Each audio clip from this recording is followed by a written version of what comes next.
Wednesday नाम की एक लड़की को देखते हैं जिसका आज स्कूल में पहला दिन था। इसकी हरकतों और पसंद नापसंद की वजह से ये कोई आम लड़की नहीं लगती थी। स्कूल में आकर जब वो अपने लॉकर को खोलती है तो वहाँ उसे उसका भाई बंधा हुआ मिलता है। वो जैसे अपने भाई को पकड़कर खोलने लगती है तो फौरन ही उसे कुछ ख्याल आने लगते हैं, जिसमें वो उन लड़कों को देखती है जिन्होंने उसके भाई को यहाँ बंद किया। वो यहाँ से उन लड़कों के पास जाती है उन्हें सबक सिखाने के लिए, जो पूल में तैरने की प्रैक्टिस कर रहे थे। वहाँ वो पूल में बहुत सारी मछलियों को छोड़ देती है जो काटती हैं। अब सारे बच्चे तो पूल से बाहर आ जाते हैं मगर एक बच्चा नहीं आ पाता और एक मछली उसकी टांग पर काट ले। उसकी हरकत के बाद स्कूल वाले उसे निकाल देते हैं। उसने पहली बार ऐसे नहीं किया था, बल्कि अब से पहले भी वो बहुत सारे स्कूल से निकाली जा चुकी थी। तो इसीलिए उसके माँ बाप उसे एक एकेडमी में ले जा रहे थे, क्योंकि वहाँ वेडनेसडे जैसे बच्चे ही पढ़ते थे, मतलब कि जिनकी हरकतें सबसे हटके होती थी। और वो वहाँ जाना तो नहीं चाहती थी मगर मजबूरन उसे जाना ही पड़ता है। एकेडमी के पास वाले जंगल का सीन देखते हैं जहाँ एक शिकारी शिकार करने आया था। वो जंगल के काफी अंदर जाकर एक जगह पर बैठकर चाय पीने लगता है, मगर तभी कोई चीज अचानक से आकर उस पर हमला कर देती है और बड़ी बेरहमी से उसे मार देती है। वेडनेसडे और उसके माँ बाप एकेडमी पहुंचकर वहाँ के प्रिंसिपल के पास जाते हैं। ये प्रिंसिपल भी वेडनेसडे की तरह ही आउटकास्ट होती है। आउटकास्ट में जलपरी, वेयरवुल्व्स, वैम्पायर्स, चुड़ैल और ऐसे लोग शामिल थे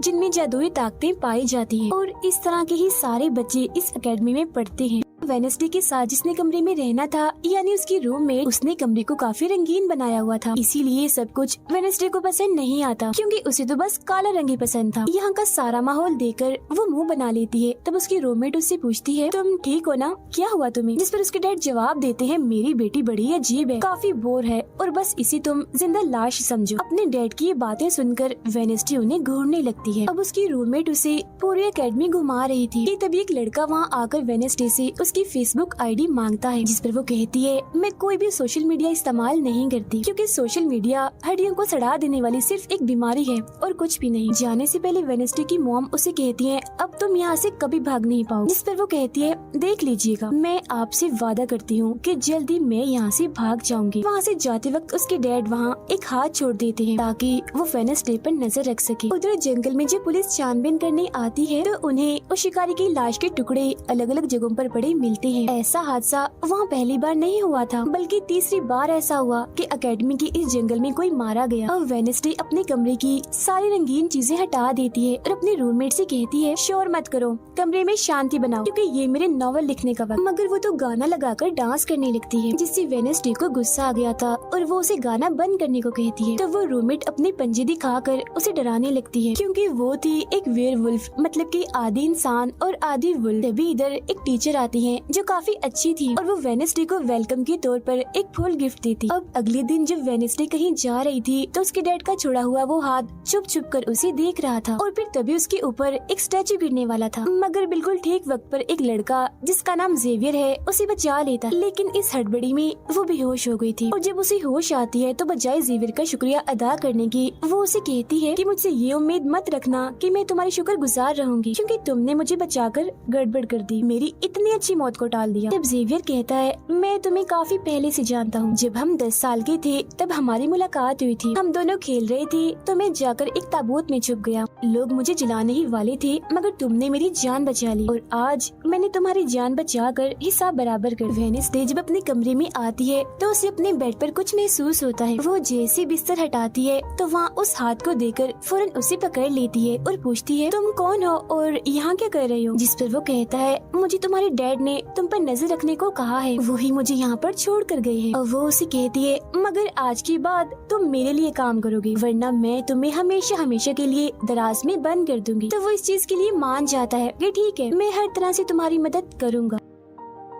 अगले दिन प्रिंसिपल वेडनेसडे को एक दिमाग के डॉक्टर के पास ले जाती है, क्योंकि उन्हें भी ऐसा महसूस हुआ था कि वेडनेसडे का दिमागी तवाज़ुन कुछ ठीक नहीं है। मगर वो वहाँ कोई बहाना बनाकर हाथ की मदद से खिड़की खोलती है और वहाँ से भाग जाती। भागते हुए वो एक आदमी से टकरा जाती है, जिससे फौरन उसे ख्याल आता है, जिसमें वो देखती है कि इस आदमी का अभी एक्सीडेंट होने वाला है, जिसमें वो मर गया है बड़ी बेरहमी से। मगर वो इस बारे में उस आदमी को कुछ नहीं बताती, क्योंकि उसे खून खराबा बहुत पसंद। वो एक होटल में जाती जाती है जहाँ उसकी मुलाकात एक वेटर से होती है। वो काफी परेशान दिख रहा था क्योंकि उसकी कॉफी मशीन खराब हो गई। वेडनेसडे उसे कहती है, मैं तुम्हारी कॉफी मशीन ठीक कर सकती, लेकिन इसके बदले तुम्हें मुझे स्टेशन पर छोड़ना होगा, जिसके लिए वो मान भी जाता है और वेडनेसडे उसकी मशीन ठीक कर देती है। जिस पर वो कहता है, बस थोड़ा सा इंतजार करो, मेरी शिफ्ट खत्म होने वाली है, फिर हम चलते हैं। और वेडनेसडे जब वहाँ बैठी इंतजार कर रही थी कि तभी कोई शरारती लड़की आकर उसे परेशान करने लगती है, जिससे उसे गुस्सा आ गया था और वो उन लड़कों को अकेले ही काफी मारती है और अच्छा सबक सिखाती है। अब इतनी ही देर में उस वेटर के डैड, जो एक पुलिस ऑफिसर थे, वहाँ आ जाते हैं। तोड़फोड़ देखकर जब वो अपने बेटे से इस बारे में पूछते हैं तो वो कहता है, कुछ नहीं, बस वो लड़के कस्टमर्स को परेशान कर रहे थे तो इसने उन्हें अच्छा सबक सिखा दिया। तभी यहाँ अकेडमी की प्रिंसिपल भी आ जाती है, उनसे सॉरी बोलकर वेडनेसडे को यहाँ से ले जाती है। रास्ते में वो उस पर काफी गुस्सा करती है कि आखिर तुमने कैसे अकेडमी से भागने की कोशिश की। तभी उन्हें रास्ते में एक एक्सीडेंट हुआ नजर आता है, जो उसी आदमी का था जिससे वेडनेसडे टकराई थी, जो देख प्रिंसिपल घबरा जाती है। कहती है, मेरी दुआ है ड्राइवर को कुछ ना हुआ हो। जिस पर वेडनेसडे कहती है,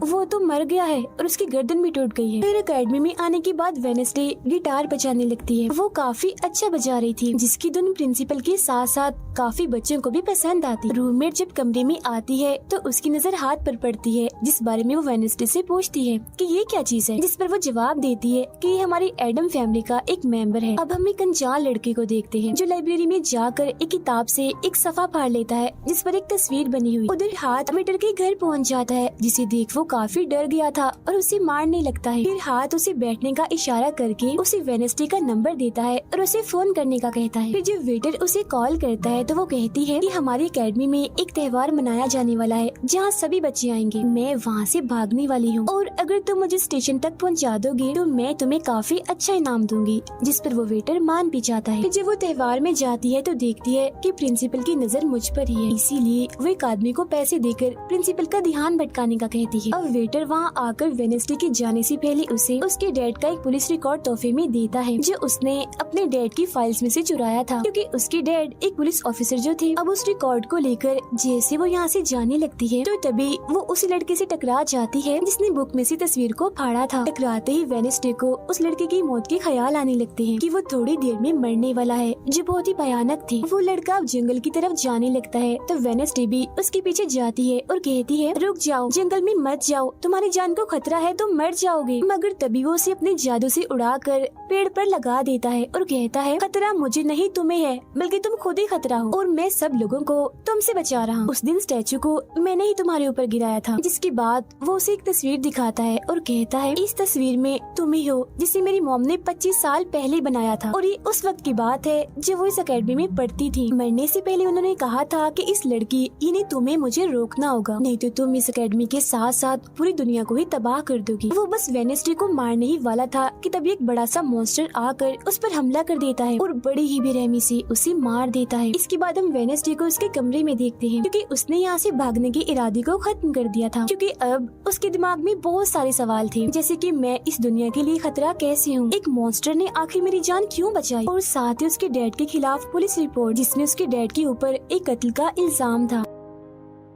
अब अगले दिन पुलिस ऑफिसर वहाँ आते हैं, क्योंकि वेडनेसडे ने ये रिपोर्ट लिखवाई थी कि उस अनजान लड़के की मौत मैंने अपनी आंखों से होती हुई देखी जंगल में। मगर पुलिस को वहाँ ना कोई लाश मिलती है और ना ही कोई ठोस सबूत। तो वो वेडनेसडे से पूछते हैं कि आखिर तुम इतनी रात को जंगल में कर क्या रही थी, जिस पर वो कहती है, मैंने जंगल में उस लड़के को जाते हुए देखा था और जब मैंने उसका पीछा किया तो देखा कि एक मॉन्स्टर ने आकर उसे मार दिया है, जिसके बाद में बेहोश हो गई। तो फौरन प्रिंसिपल पुलिस ऑफिसर से कहती है, उस लड़के का कोई कत्ल नहीं हुआ, वो जिंदा है, बस यहाँ से भाग गया है, इसीलिए आपको वेडनेसडे की बातों का यकीन नहीं करना चाहिए। अक्सर इसे इस तरह के दौरे पड़ते रहते, हम इसका इलाज करवा रहे हैं, जल्दी ये ठीक हो जाएगी। फिर जब प्रिंसिपल वहाँ से जाती है तो वो ऑफिसर से कहती है कि जंगल में कोई तो है जो सबको मार रहा है और उसी ने उस लड़के को भी मारा है। मगर तभी वहाँ वो लड़का आ जाता है जो जिंदा था और बिल्कुल सही सलामत भी। अब अगले दिन जब वेडनेसडे को डॉक्टर के पास ले जाया जाता है तो वो उससे पूछती है कि क्या तुमने ये अफवाह इसलिए फैलाई कि सभी की तवज्जो तुम पर हो जाए। यानी कि तुमने उस लड़के की मौत होते हुए देखा। जिस पर वो कहती है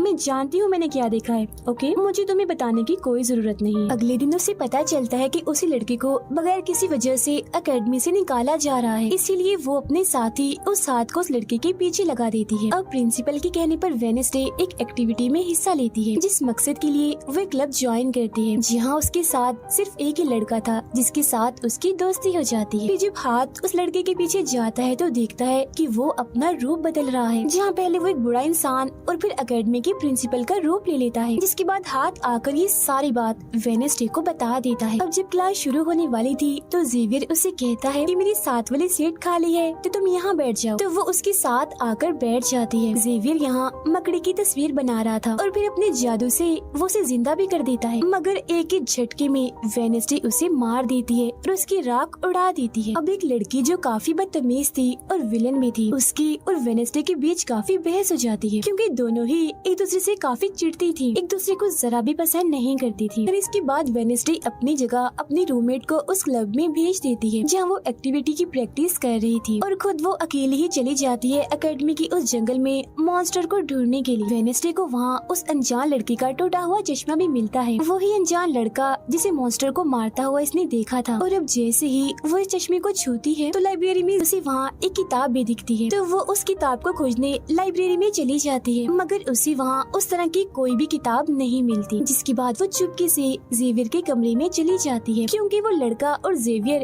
एक ही कमरे में रहते थे। वेडनेसडे और हाथ यहाँ पर उस किताब को ढूंढ रहे थे, मगर तभी यहाँ जेवियर आ जाता है, जिस वजह से वो बेड के नीचे छुप जाते हैं। तभी जेवियर के पास वो विलन लड़की भी आती है और उसे कहती है तुम मुझसे क्यों नाराज हो, अच्छा गुस्सा छोड़ो सुलह कर लो, जिस पर वो मना कर देता है। अब उसके इनकार पर विलन लड़की को लगने लगता है कि ये सब वो वेडनेसडे की वजह से कर रहा है, इसीलिए वो कहती है कि कल मैं वेडनेसडे समेत तुम्हारे सभी साथियों की कश्तियों की धज्जियां उड़ाने वाली हूँ। बेड के नीचे छुपे वेडनेसडे और हाथ भी उसकी ये बात सुन लेते। कमरे में वापस आने के बाद वेडनेसडे अपने रूममेट से कहती है कि कल जो कश्तियों की रेस होने वाली है मैं भी उसमें हिस्सा लूंगी, और कुछ भी हो जाए उस घमंडी लड़की यानी विलन को मैं हरा कर ही रहूंगी। अब अगले दिन जब रेस शुरू होती है तो बताया जाता है कि इस मुकाबले का कोई भी असूल कानून नहीं है, जो भी टीम सबसे पहले गुफा में जाकर झंडे को लाएगी वही टीम जीत जाएगी। जिसके फौरन बाद गेम शुरू हो जाती है और विलन भी अपनी चालें चलना शुरू कर देती। वो अपने एक जलपरी साथी की मदद से एक टीम की कश्ती को तुड़वा देती है, जिससे वो पूरी टीम पानी में गिर जाती है। मगर फिर जब वो जलपरी वेडनेसडे की कश्ती की तरफ आ रही थी तो हाथ उससे पहले ही जाल फेंककर उसे जाल में फंसा लेता है। अब किनारे तक सिर्फ 3 ही टीम्स पहुंच पाती हैं, और जब सारे लोग झंडा लेने अंदर जाते हैं तो रूममेट अपने पंजों से जोकर टीम की कश्ती में छेद कर देती है। फिर सभी के साथ वेडनेसडे जब झंडा लेकर आ रही थी तो उसे एक ख्याल आता है, जिसमें वो अपनी ही जैसी एक लड़की को देखती है जिसके हाथ में किताब थी। होश में आने पर झंडा लेकर वो वापिस से कश्ती में चली जाती है। जोकर्स की कश्ती तो छेद होने की वजह से वहीं पर ही डूब जाती है, जबकि जलपरी दोबारा से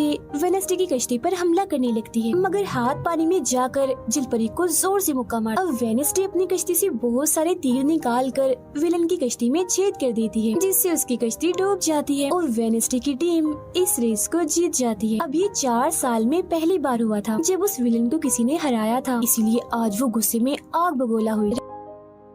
रात के वक्त वेडनेसडे एक स्टैचू के पास जाती है जिसके हाथ में किताब थी। किताब पर लिखी एक पहेली को जैसे ही वो सुलझाती है तो वहाँ एक रास्ता खुल जाता है। जैसे उसके अंदर जाती है तो देखती है कि यहाँ उसके मॉम डैड के अलावा और भी बहुत सारे लोगों की तस्वीरें लगी हुई हैं। उसे वहाँ वो किताब भी मिल जाती है जिसकी वो तलाश कर रही थी, मगर जैसे वो उस किताब को वहाँ से लेकर जा रही थी कि तभी अचानक से कोई आकर उस पर हमला कर देता है, जिससे वो बेहोश हो जाती है। अब उसे जैसे होश आती है तो देखती है कि उसे कुछ लोगों ने बंदी बनाया हुआ है, जिन्होंने मास्क भी लगाए हुए थे, मगर उनकी आवाज सुनते ही वेडनेसडे उन्हें पहचान लेती है और कहती है कि मैंने तुम्हें पहचान लिया है, तुम अपने अपने मास्क हटा सकते हो। असल में ये लोग और कोई नहीं बल्कि विलन और उसके साथी थे। इसी दौरान वो अपनी रस्सी भी खोल चुकी थी और वहाँ से जाने लगती है, मगर जाते जाते वो कहती है तुम सब छोटे बच्चे हो, अगवा करना भी तुम्हें ठीक से नहीं आता। वापस आने के बाद वो उस तस्वीर को किताब पर लगाकर मुकम्मल करती है जिसे उस लड़के ने किताब से फाड़ लिया था और वो उसे पढ़ने लगती। अब अगले दिन प्रिंसिपल सभी बच्चों को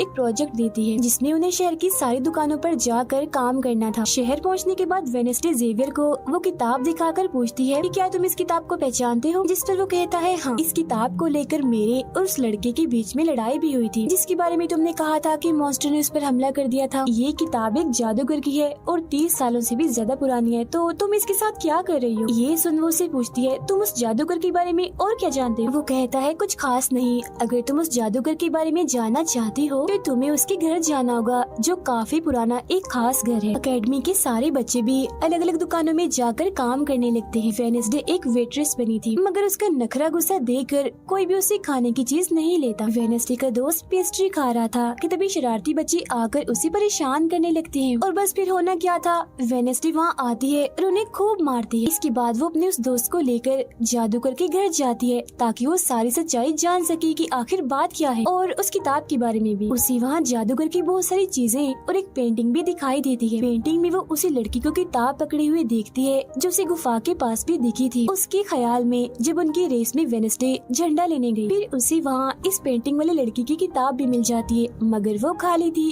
क्योंकि वो नकली थी। इतनी ही देर में वहाँ एक औरत आती है तो वेडनेसडे उसे असली किताब के बारे में पूछती है, जिस पर वो कहती है कि वो किताब तो चोरी हो गई थी और इस वक्त तुम जहाँ खड़ी हो ये भी उस जादूगर का असली घर नहीं है। इसके बाद वेडनेसडे वेटर से मिलने उसकी होटल जाती है और उससे जादूगर के असली घर के बारे में पूछती है, तो वो उसे असली घर के बारे में बता भी देता है। जहाँ से वेडनेसडे अकेले ही उस घर में चली जाती, वहाँ उसे एक बूढ़ा आदमी मिलता है जो उसे कहता है ये मेरी जगह है, मेरा घर है, निकलो यहाँ से। तब ये सुन वेडनेसडे का साथी वो हाथ उसके मुंह पर ही हमला कर देता है, जिससे डरकर वो आदमी वहाँ से भाग जाता है और वेडनेसडे को यहाँ से कुछ नहीं मिलता, इसीलिए वो यहाँ से जाने लगती है। मगर जब वो दरवाजे से बाहर जाती है तो फौरन उसे ख्याल आता है, जिसमें वो देखती है कि वो जादूगर एक लड़की को चुड़ैल साबित करके इस घर में बंद कर देता है, जहाँ उससे पहले और भी बहुत सारे लोग बंधे हुए थे। ये सारे लोग आउटकास्ट के थे, यानी कोई वेम्पायर था, कोई जलपरी, कोई वेयरवुल्फ तो कोई चुड़ैल। इसीलिए जादूगर इन सबको शैतान समझता था। इस तरह के सभी लोगों को यहाँ कैद करने के बाद वो इस पूरे घर में आग लगा देता है। वो बच्ची जिसे जादूगर ने चुड़ैल साबित किया था, वो अपनी मॉम को आजाद करने की कोशिश करती है, मगर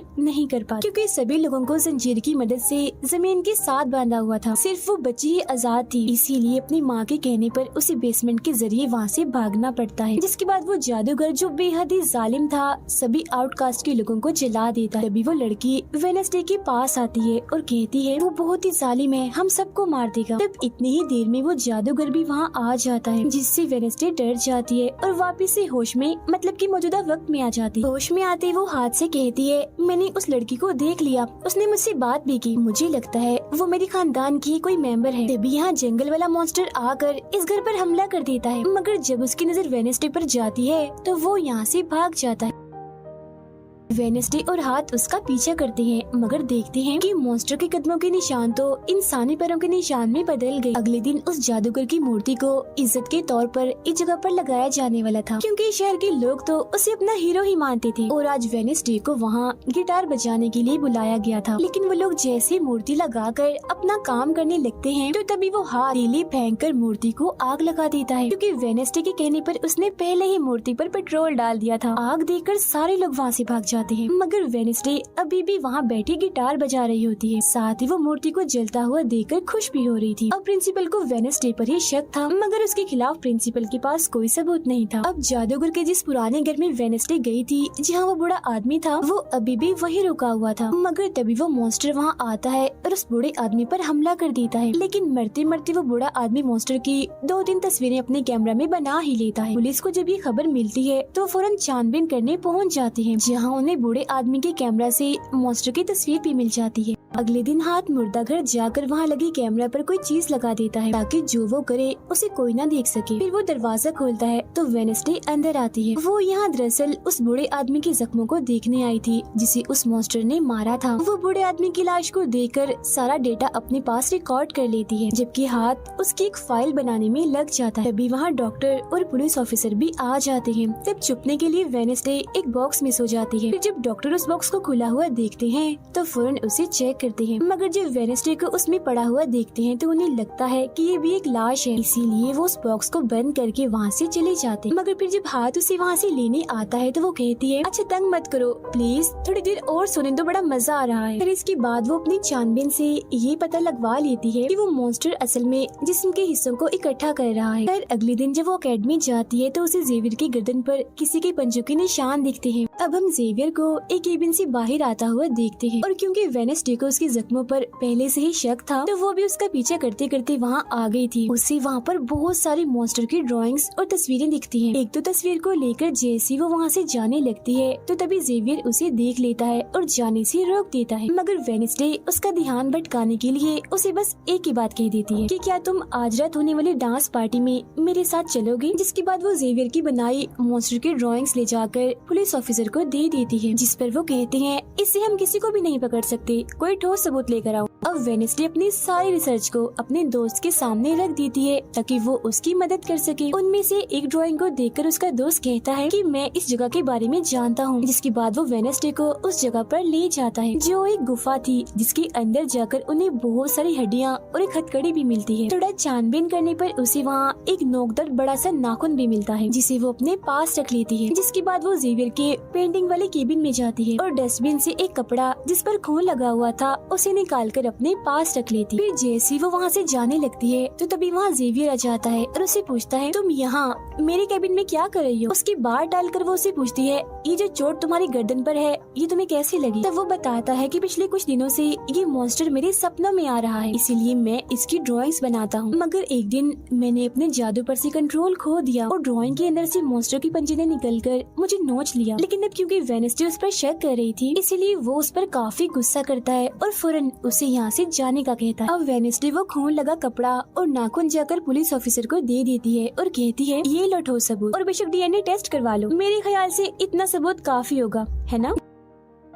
वो अपने दोस्त के पास जाती है और कहती है कि डांस पार्टी में जाने के लिए हमारे साथ कोई नहीं है, तो हम ऐसा करते हैं डांस पार्टी में नहीं जाते बल्कि गुफा में जाकर मॉन्स्टर को ढूंढते। जिसके बाद रात को वेडनेसडे अपने दोस्त के साथ जंगल में जाने की तैयारी कर रही थी, मगर तभी उसके दरवाजे पर वेटर तैयार होकर आता है क्योंकि हाथ ने उसे वेडनेसडे की तरफ से डांस पार्टी में चलने की दावत भेजी थी। अब क्योंकि वेटर काफी खुश था तो वेडनेसडे उसका दिल तोड़ना नहीं चाहती थी, इसीलिए वो अपने गुफा में जाने वाले प्लान को खत्म करके वेटर के साथ पार्टी में जाने का फैसला करती है। जब वेडनेसडे वहाँ से जाने लगती है तो उसका दोस्त वहाँ आता है तो वो उसे कहती है आई एम सॉरी मैं पार्टी में जा रही हूँ, हम ऐसा करते हैं कल गुफा में जाएंगे।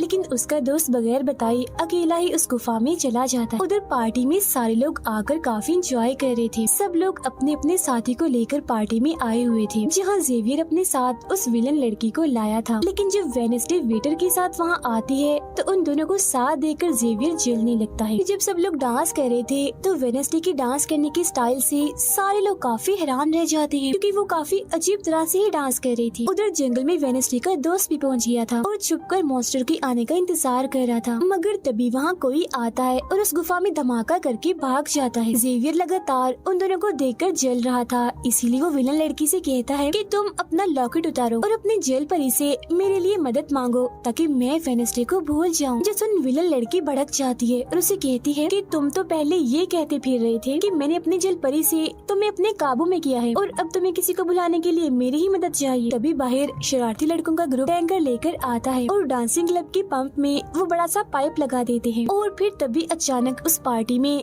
खून की बारिश होने लगती है क्योंकि जो टैंकर वो शरारती लड़के लाए थे जिसका पाइप उन्होंने लगाया था उसमें दरअसल खून था। ये देख सारे लोग घबरा जाते हैं और पार्टी से भागने लगते हैं, मगर वेडनेसडे वहीं खड़ी रहती है क्योंकि उसे तो अब और मजा आ रहा था क्योंकि वो बारिश खून की नहीं बल्कि कलर की थी जिसमें वो काफी एंजॉय कर रही थी। तभी वेडनेसडे को ख्याल आता है जिसमें वो देखती है कि उसका दोस्त अकेला ही जंगल में चला गया है जहाँ वो मुसीबत में है, उसकी जान खतरे में है, इसीलिए वो जंगल की तरफ उसे बचाने के लिए भाग जाती है। उसके दोस्त के पीछे दरअसल वो मॉन्स्टर पड़ गया था जिससे बचकर वो भाग रहा था। वो मॉन्स्टर एक बार उस पर हमला करता ही है कि तभी वेडनेसडे उसे ढूंढते हुए वहाँ आ जाती है। तब मॉन्स्टर उसे देखकर वहाँ से भाग जाता है। वो अपने दोस्त को बेहोश पड़ा हुआ देखकर काफी घबरा जाती है। इतनी ही देर में उसकी टीचर भी उसका पीछा करते करते वहाँ आ गई थी, जिसके बाद उसकी दोस्त को हॉस्पिटल ले जाया जाता है और वेडनेसडे खुद वापस अपने एकेडमी में आ जाती है जहाँ वो अपने डैड पर लगी इल्जाम को सुलझाने की कोशिश कर रही थी कि आखिर सच क्या। अकेडमी में सारे माँ बाप अपने बच्चों से मिलने आते हैं क्योंकि आज मीटिंग थी। प्रिंसिपल सबको बताती है कि वेडनेसडे की दोस्त की हालत में सुधार हो रहा है, कुछ दिन के बाद ठीक होकर वो वापिस आ जाएगा। मगर दूर खड़ी वेडनेसडे अपने रूममेट को बताती है कि ये झूठ है, वो तो कोमा में है बेचारा। तभी यहाँ दोनों के माँ बाप आ जाते हैं और ये उनसे मिलने चली जाती। वेडनेसडे अपने मॉम डैड को बताती है कि जब से आपने मुझे यहाँ छोड़ा है मेरे ऊपर बहुत सारे हमले हुए हैं। अब इन सभी को अपनी अपनी फैमिली से मिलता हुआ दूर खड़ी जेवियर और विलन लड़की देख रहे हैं क्योंकि उनकी मॉम डैड आज भी नहीं आए। अब विलन लड़की सुधर गई होती है, साथ ही उसकी जेवियर के साथ दोस्ती भी हो गई थी, तो अब से हम उसे जेवियर की दोस्त कहें। तब इतनी ही देर में उसकी मॉम भी इधर आ जाती है, जिसे देखकर वो काफी हैरान थी। वेडनेसडे के माँ बाप प्रिंसिपल से मिलते हैं तो वो कहती है कि वेडनेसडे काफी अजीब तरह से सबसे पेश आती है, इसे डॉक्टर के पास ले जाएं इलाज करवाने के लिए। अब इससे पहले वहाँ उसके माँ बाप कुछ कहते फौरन वो बोल पड़ती है कि रुकिए जरा डैड, मैं आपसे कुछ पूछना चाहती हूँ। ये देखिए एक लड़का जिसका नाम गैरेट है, इसके कत्ल का इल्जाम आपके सर पर क्यों है और ये कौन था? तो वेडनेसडे की मॉम उसे कुछ भी बताने से इनकार कर देती है। तो वो अपनी मॉम को ये कहकर यहाँ से चली जाती है कि मत बताइए, बाकी सबूत मैं खुद ढूंढ लूँ। वो सीधा जाती है हॉस्पिटल अपने दोस्त से मिलने, जहाँ उसका ख्याल वेडनेसडे का साथी हाथ रख रहा था। अब पता चलता है कि डॉक्टर ने अपनी जान ले ली है और ये डॉक्टर वही था जिसकी मुर्दा खाने से वेडनेसडे बूढ़े आदमी की लाश को देखने आई। मरने से पहले डॉक्टर ने एक खत भी छोड़ा था जिसमें लिखा हुआ था कि मैं गैरेट के केस पर शर्मिंदा हूँ क्योंकि मैंने उसकी झूठी रिपोर्ट बनाई थी। अब जब सारे लोग खाना खा रहे थे तो तभी वहाँ पुलिस ऑफिसर आकर वेडनेसडे के डैड को पकड़ लेता है और कहता है कि गैरेट की मौत के इल्जाम में तुम्हें गिरफ्तार किया जा रहा है। जेमी वेडनेसडे अपने डैड से मिलने जाती है, पूछती है कि बताएं गैरेट से आपका क्या वास्ता है। तो वो बताते हैं कि गैरेट तुम्हारी मॉम से बहुत प्यार करता था, फिर एक दिन जब तुम्हारी मॉम और मैं साथ थे तो गैरेट ने आकर मुझ पर हमला कर दिया। मैंने अपना काफी बचाव किया जिस दौरान गलती से उसकी मौत हो गई। ये सुन वेडनेसडे को उनकी बात थोड़ी झूठी लगती है। फिर वो पुलिस ऑफिसर के पास जाती है, कहती है मेरे डैड ने गैरेट को नहीं मारा और ये उनके खिलाफ साजिश की जा रही है। जिस पर वो कहता है दुनिया तुम्हारे हिसाब से नहीं चलती, हमारे पास सबूत आ गए हैं तुम्हारे डैड के खिलाफ। वो कहती है मैं नहीं मानती और मेरा ख्याल है कि जिसने मेरे दोस्त को मारने की कोशिश की उसने ही गैरेट को मारा होगा। पार्क में रूममेट अपनी मॉम के साथ बैठी थी, जहाँ उसकी मॉम चाहती है कि वो पूरी तरह एक वेयरवुल्फ बन जाए और वो उसे एक डॉक्टर के पास जाने का कहती है, मगर रूममेट ऐसा नहीं चाहती, इसलिए वो यहाँ से चली जाती है। अब वेडनेसडे अपनी मॉम के पास जाती है ताकि वो सारी सच्चाई जान सके। उसकी मॉम खुफिया लाइब्रेरी में थी। वो अपनी मॉम से कहती है कि आपने मुझे इस अकेडमी में इसलिए भेजा ना ताकि मैं हमेशा आपकी परछाई बन के रहूं। जिस पर उसकी मॉम कहती है कि ये सिर्फ अकेडमी ही नहीं बल्कि पहले यहाँ एक ग्रुप हुआ करता था जिसकी बुनियाद तुम्हारे डैड की फैमिली की एक औरत ने रखी थी जिसका नाम गुडी था। वो कहती है मैं ये जानना चाहती हूँ कि डैड ने तो गैरेट को नहीं मारा तो फिर किसने मारा है। तब उसकी मॉम सच्चाई बताती है कि जब मैं वहाँ गई तो मैंने देखा कि तुम्हारे डैड और गैरेट आपस में लड़ रहे थे। मैंने उन्हें रोकने की कोशिश की मगर गैरेट तुम्हारे डैड को काफी बुरी तरह से मार रहा था। मैंने फौरन तलवार उठा ली और फिर जैसे गैरेट मेरे पास आने लगा तो तलवार उसके आर पार हो गई और वो मारा गया। मगर तुम्हारे डैड ने मेरी जान बचाने के लिए तलवार मुझसे ले ली ताकि सारा इल्जाम उन पर आ जाए। वेडनेसडे कहती है मगर मुझे पता चला था कि जब गैरेट मरा तो उसके मुंह से झाग निकल रही थी। ऐसा तो सिर्फ तब होता है जब किसी ने जहर लिया हो। अब सच पता करने का सिर्फ एक ही रास्ता है, गैरेट की कब्र को खोदना। जिसके बाद वो अपनी मॉम के साथ मिलकर गैरेट की कब्र को खोद देती है और वहाँ से उसकी एक उंगली ले लेती है। मगर तभी इधर पुलिस आकर उन दोनों माँ बेटी को गिरफ्तार कर लेती है। जेल में वेडनेसडे गैरेट की उंगली अपने मॉम डैड को दिखाती है, कहती है कि उसकी मौत जहर से हुई थी। मगर जैसे उसके हाथ इस उंगली पर लगते हैं उसे फौरन एक ख्याल आता है जिसमें वो देखती है कि गैरेट के डैड ने उसे जहर दिया था ताकि वो इस पूरे अकेडमी के लोगों को मार डाले। मगर जब उसकी लड़ाई वेडनेसडे के डैड से हुई तो जहर की बोतल टूट गई जिससे सारा जहर गैरेट के अंदर चला गया, जिसका मतलब साफ था कि उस दिन वो वेडनेसडे के डैड को ही नहीं बल्कि पूरी अकेडमी को ही खत्म करने आया था। जेल से रिहा होने के बाद वेडनेसडे और उसकी मॉम मेयर के पास जाती है, कहती है आपने गैरेट की मौत के सच को छुपाया, उसकी मौत जहर से हुई थी न कि तलवार से और ये बात साबित भी हो गई है। जो सुन मेयर सब कुछ सच बता देता है, जिसके बाद वेडनेसडे के डैड को भी रिहा कर दिया जाता है। अब वेडनेसडे अपनी मॉम को बताती है कि मुझे बहुत ख्याल आते हैं, जिस पर उसकी मॉम कहती है कि ये खासियत हमारे खानदान में है, ख्याल सबको आते हैं, अगर ख्याल हमारे कंट्रोल में ना रहे तो ये हमें पागल बना सकते हैं, इसीलिए हमारे खानदान के पुराने लोग आकर हमें आसान रास्ता बताते हैं और ट्रेनिंग देते हैं। तो वेडनेसडे फौरन बोलती है जैसे गुडी एडम्स जिसके बारे में आपने बताया था कि वो मेरे डैड के खानदान की है, जिस पर उसकी मॉम कहती है कि मुझे नहीं पता, बहरहाल तुम होशियार रहना क्योंकि गुडी एडम्स बदला चाहती थी जिसके चक्कर में वो खुद भी नहीं बच पाई। फिर सबके माँ बाप अपने अपने बच्चों से मिलकर जा रहे थे। रूममेट अपनी मॉम को कहती है, आप फिक्र मत करना, जब मुझे वेयरवुल्फ बनना होगा मैं बन जाऊंगी। जाने से पहले वेडनेसडे की मॉम उसे वही किताब देती है जो अक्सर प्रिंसिपल के पास हुआ करती थी। वो किताब लेकर वेडनेसडे प्रिंसिपल के पास जाती है। कहती है कि उस अनजान लड़की को आपने मारा था, मैंने देखा था, जिसके बारे में मैंने कहा था कि उसे मॉन्स्टर ने मारा है, क्योंकि वो आप ही हो जो खुद को बदल बदल कर लोगों को मार रही हो। मैं ये बात अब पुलिस को बता दूंगी। जिस पर प्रिंसिपल कहती है, नहीं, उसे मैंने नहीं मारा, बल्कि वो तो अपनी ताकतों पर से कंट्रोल खो बैठा था और उस दिन उसने तुम्हें मारने की भी कोशिश की थी। इनकी बातों के दौरान इन्हें बाहर से शोर सुनाई देता है। ये चेक करने जब वहाँ जाती हैं तो पता चलता है कि बाहर ग्राउंड में आग से कुछ लिखा हुआ। और वेडनेसडे अपने चारों तरफ मोमबत्तियां जला के बैठी थी क्योंकि वो गुडी को बुलाने की कोशिश कर रही, मगर तभी इधर उसकी रूममेट आ जाती है। साथ ही उसे एक खत भी मिलता है जिसमें कोई उसे गुफा में मिलने बुलाता है। जब वेडनेसडे अपनी रूममेट के साथ वहाँ जाती है तो गुफा के अंदर जाने के बाद उसे एहसास होता है कि यहाँ कोई है। यहाँ दरअसल जेवियर और उसके साथी थे जो वेडनेसडे को सरप्राइज देना चाहते थे क्योंकि आज उसकी बर्थडे थी। यहाँ वेडनेसडे को एक लाइन लिखी हुई दिखती है कि जब मैं लौटूंगा तो शोले बरसेंगे। इसे जैसे वो हाथ लगाती है तो उसे ख्याल आता है जिसमें वो उसी लड़की से मिलती है जो अक्सर उसे नजर आया करती थी, और ये और कोई नहीं बल्कि गुडी ही है। वो वेडनेसडे को एक महल दिखाकर कहती है कि अगर तुम्हें उस जादूगर के बारे में जानना है तो तुम्हें इस महल को ढूंढकर यहाँ आना होगा। जब वो ग्राउंड में खड़ी उस लाइन को देख रही थी जहाँ आग से कुछ लिखा था तो तभी उसके पास जेवियर आता है जिससे वो बात नहीं करती क्योंकि नाराज थी। उसे लग रहा था कि हो ना हो जेवियर ही वो मॉन्स्टर है। फिर वो अपने दोस्त के पास हॉस्पिटल जाती है जो अभी भी बेड पर था और उसकी हालत भी खराब थी, इसीलिए वो उसे कोई बात नहीं कर पाती। अब वेडनेसडे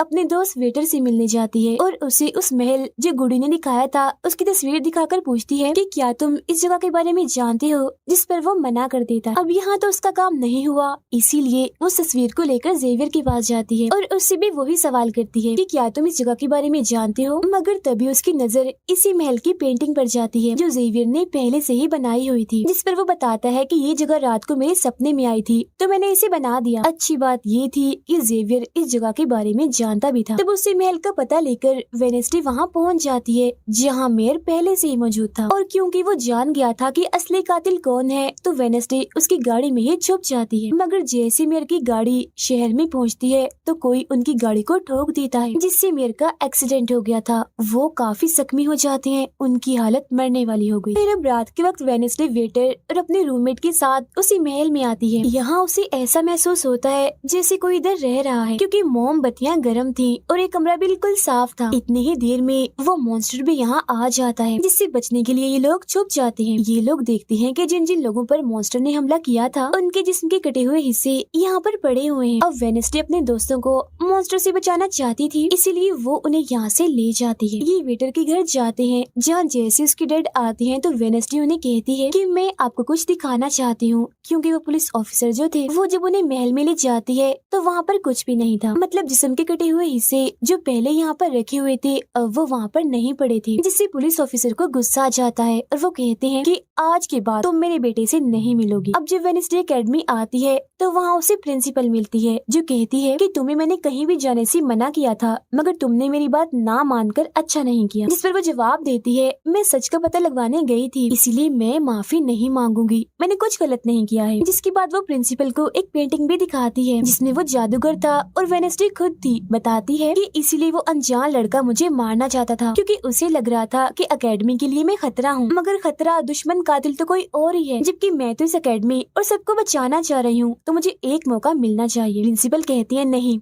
तुम कहीं नहीं जाओगी, आगे से ऐसी कोई भी गलती की तो मैं तुम्हें एकेडमी से निकाल दूंगी। और वहाँ से वो ये कहकर चली जाती है। वो जब अपने कमरे में वापस आती है तो देखती है कि रूममेट अपना सामान पैक कर रही है क्योंकि वो यहाँ से जा रही है। वो गुस्से में वेडनेसडे से कहती है कि तुम्हें सिर्फ अपना काम ही निकलवाना आता है, फिर चाहे इसके लिए तुम्हारे दोस्तों की जान क्यों न चली जाए, आज वो अजीब सा मॉन्स्टर हमें भी मार देता। जिसके बाद वो यहाँ से चली जाती है। अब वेडनेसडे बिल्कुल अकेली रह गई थी, इसीलिए कमरे में एक जगह बैठकर वो उस बॉक्स को देखने लगती है जो वो जादूगर के महल से चुरा कर लाई थी। उसे बॉक्स के नीचे एक खत मिलता है जिसमें वेडनेसडे की अपनी ही बहुत सारी तस्वीरें होती हैं। जो देख वो कहती है, मेरी एडम्स फैमिली, जादूगर, मॉन्स्टर और मैं शायद किसी न किसी तरीके से जुड़े हुए हैं। और जब ये बात मेयर को पता चली तो किसी ने उनका मुंह बंद कर दिया, मगर मैं चुप नहीं बैठी। और तुम जो कोई भी हो मैं तुम्हें ढूंढ लूंगी देखना। अब मेयर की मौत हो गई थी और जब उन्हें दफनाया जा रहा था तो वेनेसडे वहाँ आती है और सोचने लगती है कि कातिल यहाँ आए लोगों में से कोई है, मगर तभी उसे जंगल में कोई दिखता है। वो पीछे करती है तो पता चलता है कि और कोई नहीं बल्कि उसका अंकल है। अंकल बताते हैं कि मेरे ऊपर चोरी का इल्जाम है तो कुछ वक्त के लिए मुझे छुप के रहना होगा। तब वेनेसडे उन्हें एक केबिन में छुपा देती है और मॉन्स्टर की तस्वीर दिखाकर पूछती है कि आप इसके बारे में कुछ जानते हैं, जिस पर वो कहते हैं मैं ज्यादा कुछ तो नहीं जानता, अगर तुम्हें इसके बारे में जानना है तो तुम्हें खुफिया लाइब्रेरी में जाना होगा। वहाँ एक तिजोरी में डायरी है जिसमें इस मॉन्स्टर के बारे में सब लिखा है। आधी रात को वेनेसडे उस लाइब्रेरी में जाती है जहाँ जेवियर पहले से ही मौजूद था। तब ये उसे कहती है जहाँ जहाँ मॉन्स्टर से हमला हुआ है वहाँ तुम पाए गए हो तो हो ना हो मॉन्स्टर तुम ही हो, मगर वो उसकी बात को अनसुनी करके यहाँ से चला जाता है। तभी इधर उसके अंकल आते हैं। ये मिलकर डायरी को ढूंढ लेते हैं जिसमें इस मॉन्स्टर के बारे में सब कुछ लिखा था कि ये मॉन्स्टर किसी के कंट्रोल में भी आ सकता है और फिर बस ये अपने मालिक के कहने पर ही काम करता है। रात के वक्त वो अपने साथी हाथ को कहती है कि मैं वेटर से मिलने जा रही हूँ, तब तक तू मेरी डायरी का ख्याल रखना। कि जब वेटर के साथ गुफा के अंदर जाती है तो देखती है कि यहाँ उसने गुफा को सजाया हुआ है क्योंकि वो उसे शादी के लिए पूछने वाला था। वापिस आकर वेनेसडे देखती है कि उसके कमरे का सारा सामान इधर उधर बिखरा पड़ा है और उसकी डायरी कोई चुरा कर यहाँ से ले गया है। फिर जैसे वो अपने साथी हाथ को देखती है तो घबरा जाती है क्योंकि उसकी हथेली में किसी ने चाकू आर पार कर दिया था और अब उसमें जान नहीं थी, वो मर गया था। फिर वो हाथ को लेकर जल्दी से अपने अंकल के पास आती है और दुखी होती हुई कहती है प्लीज अंकल कैसे भी करके हाथ को जिंदा कर दीजिए। तब अंकल बार बार बिजली के झटके उसे देते हैं जिससे वो जिंदा हो जाता है। वो उसे पूछती है अच्छा तुम पर हमला किसने किया था, जिस पर इशारों से वो बताता है कि मैंने नहीं देखा क्योंकि हमला पीछे से हुआ था। जिस पर वेनेसडे गुस्से से भर जाती है, कहती है चाहे कुछ भी हो जाए मैं उसे नहीं छोड़ूंगी, वो जो भी है। अब वो प्रिंसिपल को आकर कहती है किसी ने मेरे कमरे में तोड़ फोड़ कर दी है, साथ ही कोई उस डायरी को भी चुरा कर ले गया है। वो कहती है वो डायरी तो खुफिया लाइब्रेरी में थी तो तुम्हारे पास कैसे आई, तुम ऐसी हरकतें मत करो कि एकेडमी को बंद करना पड़े, ऐसा मैं होने नहीं दूंगी। फिर जब वेनेसडे वहाँ से जा रही थी तो तभी उसके पास उसके साथी आते हैं और उसे जानकारी देते हैं कि गैरेट जिसकी मौत का इल्जाम तुम्हारे डैड पर था उसकी मॉम को किसी ने डबोकर मारा था और मरने से पहले उनकी सारी प्रॉपर्टी एक डॉक्टर ने हथिया ली थी। डॉक्टर नाम सुनकर वेनेसडे को दिमागी डॉक्टर पर शक होता है, इसीलिए वो सीधा उनके पास जाती है। कहती है कि मैं जानती हूँ आपके अंदर गैरेट की मॉम की आत्मा है जो सबसे अपनी मौत का बदला लेना चाहती है, अब बस कर दो तुम्हारा खेल खत्म हुआ। जिसके बाद वो यहाँ से चली जाती है। ये सारी बातें सुन डॉक्टर को जरा भी समझ नहीं आती कि क्या बोल रही थी, इसीलिए वो फौरन प्रिंसिपल को कॉल करती है। कहती है वेनेसडे आई थी, उसका बर्ताव काफी अजीब था, उल्टी उल्टी बातें कर रही थी वो। अब तभी यहाँ मॉन्स्टर आ जाता है जो डॉक्टर पर हमला करके उन्हें मार देता है। अब डॉक्टर तो मर गई थी, इसीलिए वेनेसडे की शक की सुई अब जेवियर पर आ जाती है, इसीलिए वो उसे मिलने उसके कैबिन में जाती है। यहाँ उसे मरे हुए लोगों का सामान भी मिलता है जिससे उसका शक और पक्का हो जाता है। अब तभी इधर पुलिस भी आकर जेवियर को पकड़ लेती है क्योंकि पुलिस को यहाँ पर वेनेसडे ने ही बुलाया था। अब जब वेनेसडे कमरे में आती है तो उसकी रूममेट वापस आ गई थी। कहती है तुम्हारा और मेरा कोई ताल्लुक है, मैं तुम्हारे साथ रहना चाहती हूँ, मैंने तुम्हें और हाथ को बहुत याद किया। फिर इसके बाद वेनेसडे वेटर के पास जाती है जहाँ उसे फिर से कुछ ख्याल आने लगते हैं जिनमें वो देखती है कि मॉन्स्टर और कोई नहीं बल्कि वेटर ही है जिसे वो पसंद करती है। मगर फिलहाल वो उसे कुछ नहीं कहती, उसे एक जगह पर लाती है और फिर कहती है कि जेवियर को तो फंसाया जा रहा है जबकि असली मॉन्स्टर तो तुम ही हो, मगर वो इसके लिए बार बार मना करता है। तभी यहाँ वेनेसडे के सारे दोस्त भी आ जाते हैं और वेटर को पकड़कर कुर्सी से बांध देते हैं। अब वेनेसडे उस पर जुल्म करना चाहती है मगर उसके दोस्त ऐसा करना नहीं चाहते,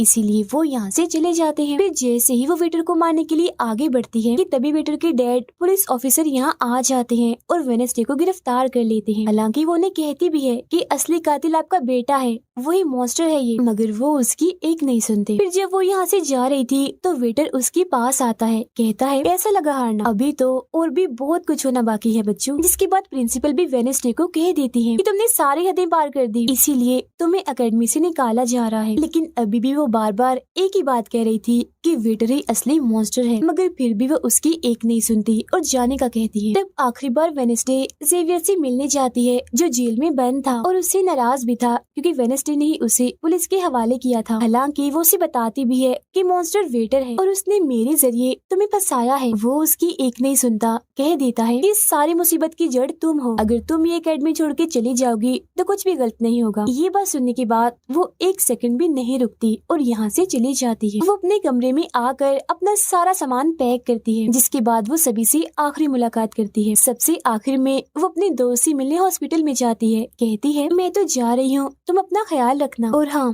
बाहर मत निकलना, बाहर मॉन्स्टर हो सकता है। और उस दिन गुफा में धमाका करने वाला और कोई नहीं बल्कि प्रिंसिपल ही थी। जिस पर वो कहता है नहीं, धमाका करने वाले के जूते लाल थे, जबकि प्रिंसिपल कभी भी लाल जूते नहीं पहनती। ये बात सुनकर वेडनेसडे को पता चल जाता है कि असली कातिल कौन है। वो अपनी उसी टीचर के पास जाती है जिसे सब पसंद करते थे और कहती है बाकी लोग तो बिला वजह मारे गए हैं, जबकि असली कातिल तो तुम ही हो। तुमने ही वेटर को अपने कंट्रोल में करके उसे मॉन्स्टर बनाया और धीरे धीरे उसे अपना गुलाम बना लिया। अपने इशारों पर नचाकर लोगों को उसके जरिए मरवाया। तभी यहाँ वेटर भी आ जाता है, जिसे वो टीचर कहती है जल्दी करो, वेडनेसडे को मार दो। लेकिन दरअसल ये वेटर नहीं थी बल्कि प्रिंसिपल थी, जो रूप बदल कर यहाँ पर आई थी। और अब टीचर प्रिंसिपल के गले में जहर का इंजेक्शन घुसा देती है, जिससे प्रिंसिपल बेचारी मारी जाती है। फिर वो वेडनेसडे को भी बांध कर जादूगर की गुफा में ले आती है। गुफा में आकर वेडनेसडे को पता चल जाता है कि जिन मरे हुए लोगों के जिस्म के हिस्सों को इकट्ठा किया गया था वो दरअसल जादूगर को दोबारा से जिंदा करने के लिए किए गए थे। तभी यहाँ टीचर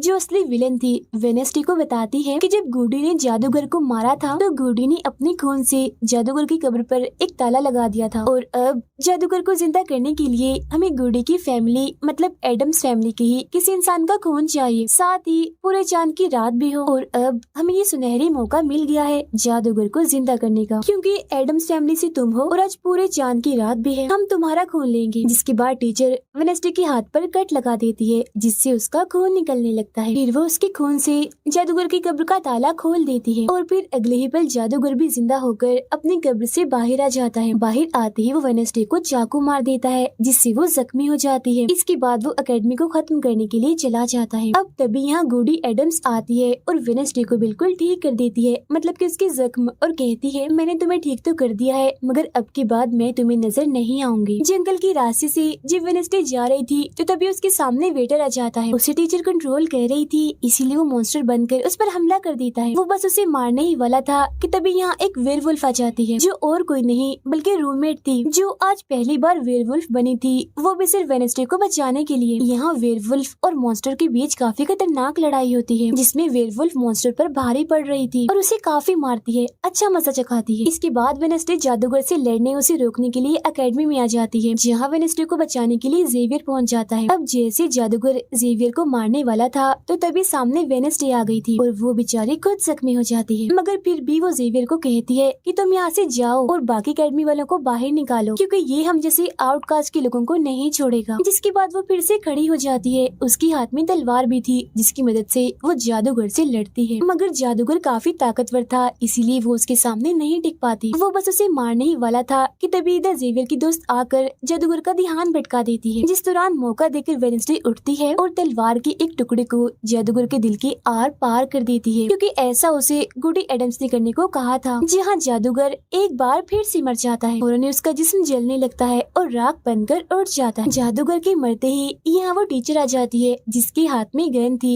जिसे वो वेडनेसडे पर तान देती है क्योंकि वो उसे मारना चाहती है। मगर तभी यहाँ वेडनेसडे का दोस्त भी आ गया था, जिसके पास बहुत सारी मधुमक्खियाँ थी। वो उन सभी मधुमक्खियों को टीचर पर छोड़ देता है, जिससे उसका भी काम तमाम हो जाता है। जब वेडनेसडे अपने मिशन में कामयाब होकर बाहर आती है जहाँ सारे लोग खड़े थे, तो वो वहाँ अपने रूममेट को भी देखती है, जो अब वेयरवुल्फ से अपने असली रूप में आ गई थी। यहाँ वो दोनों पहली बार गले मिलती हैं, मगर हैरत अब वेडनेसडे को कोई भी ख्याल नहीं आ रहा था। कुछ वक्त के बाद वेडनेसडे अपना नॉवल भी पूरा कर लेती है, मगर वो इसका एंड नहीं करती, यानी कि उसे खत्म नहीं करती और आगे बस एक सवालिया निशानी छोड़ देती है। वो जेवियर से मिलने जाती है, जहाँ वो उसे गिफ्ट देता है जिसमें मोबाइल था। वो इस गिफ्ट को ले तो लेती है मगर कुछ नहीं कहती और वहाँ से चली जाती है। फिर जब वो अपनी गाड़ी में थी तो उसके पास मैसेज आता है, जिसमें उसकी कुछ तस्वीरें थी और साथ ही ये मैसेज भी था कि मैंने तुम पर नजर रखी हुई है, जिससे वो सोच में पड़ जाती है कि टीचर तो मर गई है, मगर अब उसके बाद ये कौन है जो सब कर रहा है। इसी सोच में वो अपने घर के लिए निकल जाती है, जिसके बाद हम पुलिस की गाड़ी को देखते हैं। इसमें वो वेटर को बांधकर कहीं ले जा रहे थे, क्योंकि उन्हें भी पता चल गया था कि यही असली मॉन्स्टर है, इसे बस कोई कंट्रोल करता है। मगर तभी अचानक से वेटर दोबारा मॉन्स्टर बन जाता है और सभी पुलिस वालों को मार देता है, जिसका मतलब ये था कि टीचर की तरह अभी भी कोई है